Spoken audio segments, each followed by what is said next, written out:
in the last video, using the accrual basis for accounting, we had $200 of income in month 2, but over that same month, we saw that we went from having $100 in cash to having negative $100 in cash. So we actually lost $200 in cash. So how can we reconcile the fact that it looks like we made $200 in income, but we lost $200 in cash? And that reconciliation is going to be done with the cash flow statement. So most cash flow statements, they'll start, so I'm going to do a cash flow statement right over here.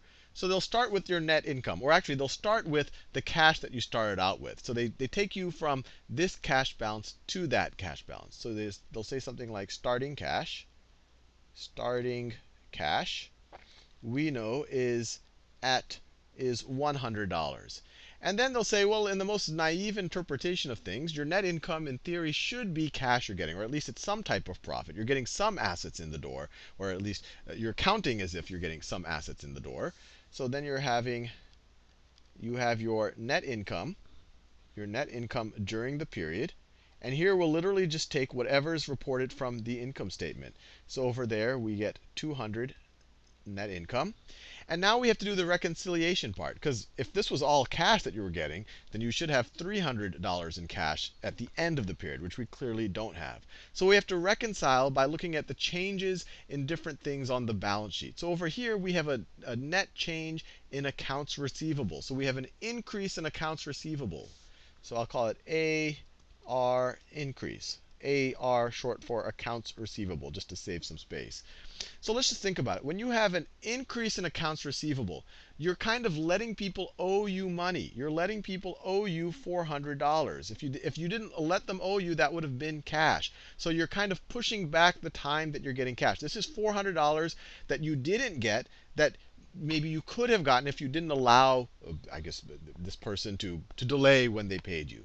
So an increase in accounts receivables is actually less cash than you would have otherwise gotten. So this is negative 400 for your cash flow.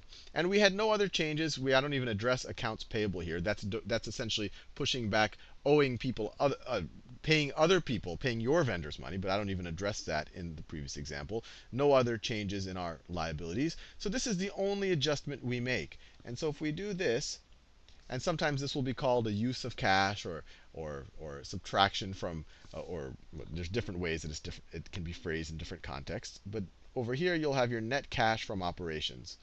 Cash from operations, I'll just say ops. And over here you can see when you add it all, just the cash from operations, 200 minus 400, so I'm just adding this part right over here, you have negative 200. And so your starting cash is 100. You have negative 200 cash from operations. And this is what you would have also gotten if you had done cash accounting. You would have had negative 200 cash from operations. And then if you start with 100, you use $200 in cash, your ending